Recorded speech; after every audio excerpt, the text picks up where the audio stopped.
Hello, everyone. Our group is presenting on the Houston Astros scandal.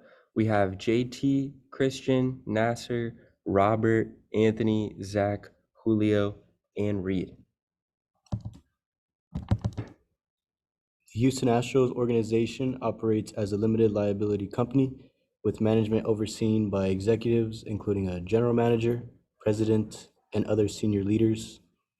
The general manager plays a pivotal role in a day-to-day operations, making key decisions regarding player personnel such as drafting, signings, and trades.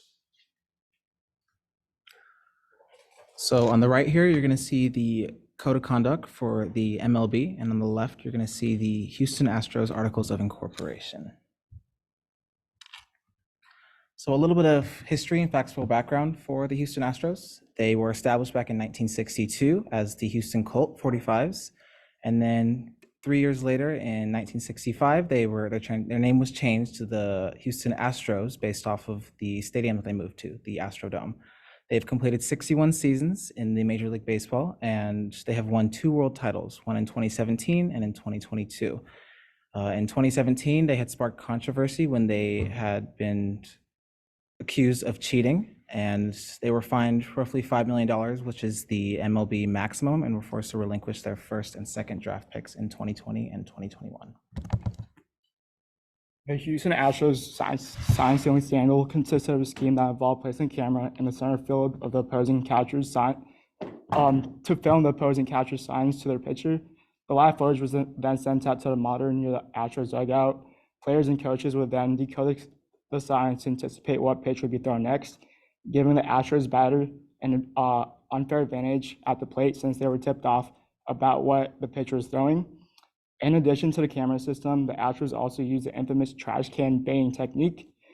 When the Astros deciphered the opposing catcher signals, they would bang on trash can near the dugout to alert the batter of what type of pitch would be thrown.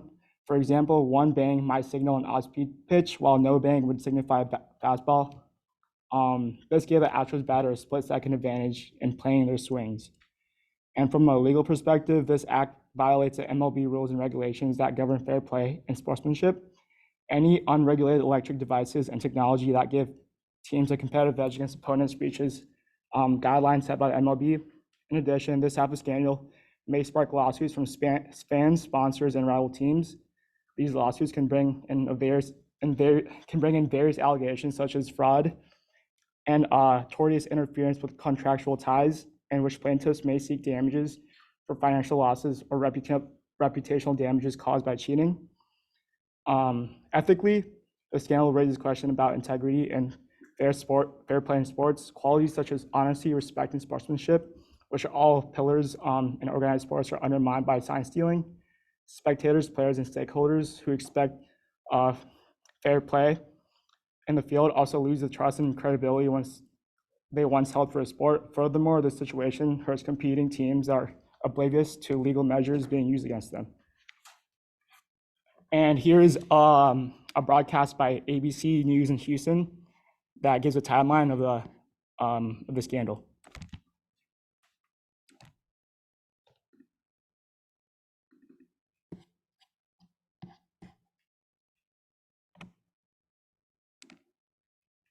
We want to go through and highlight some of the main points of how the report shows the Astros sign stealing scheme came about, because it is very detailed. We learned a lot from this report today. Sometime in the beginning of the 2017 season, Astros employees in the video replay review room started using the live game feed to steal signs.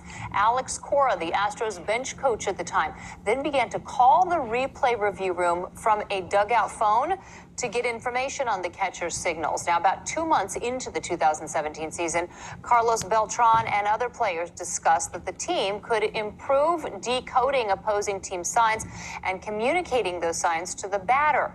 Cora arranged to have a video monitor showing the center field camera feed to be set up right outside of the Astros dugout.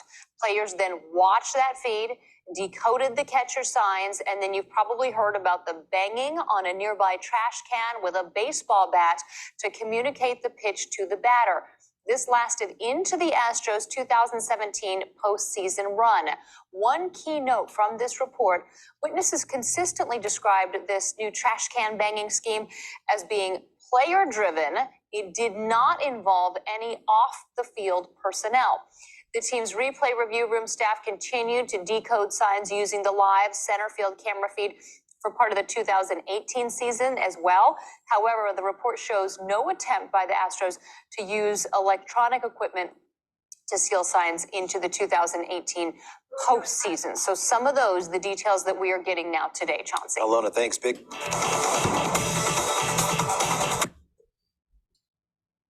All right, this is the application of positive business trajectory. Since the federal government does not have any laws surrounding cheating in sports, we'll be looking at what the Astros did that violated internal MLB guidelines.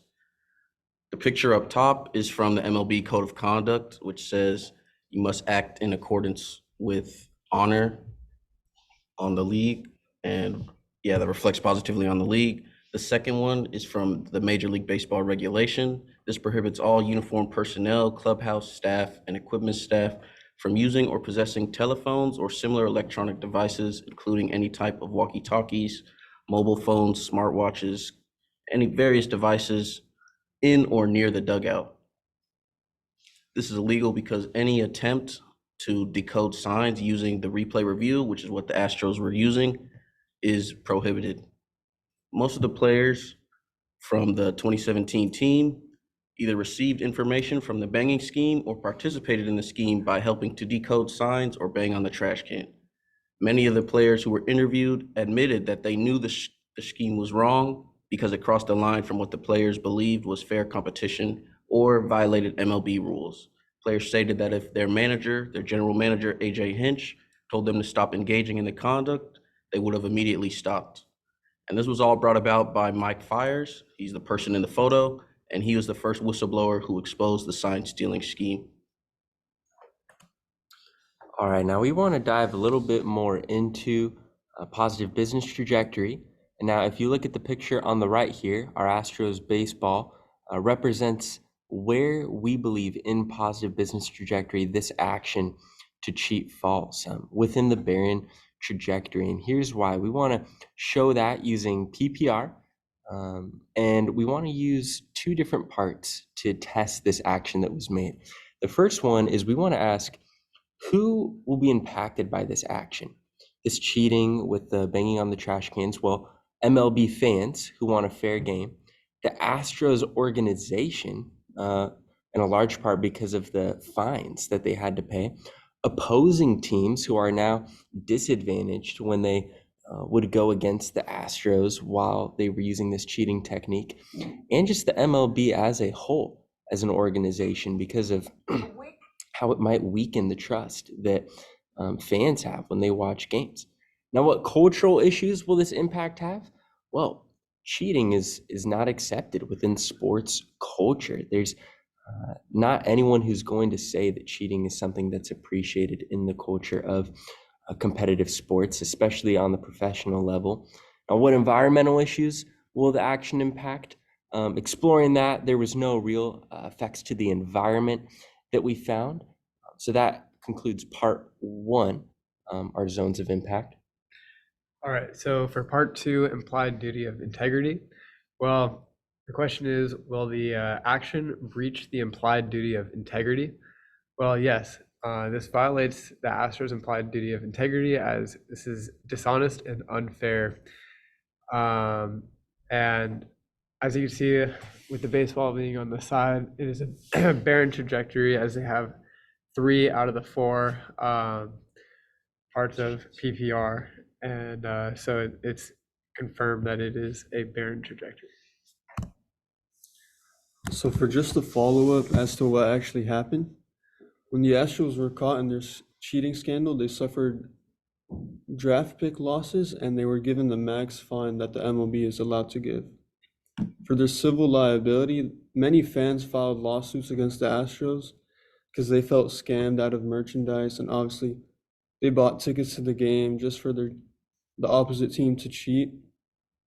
However, many of these lawsuits were eventually dismissed and thrown out of court.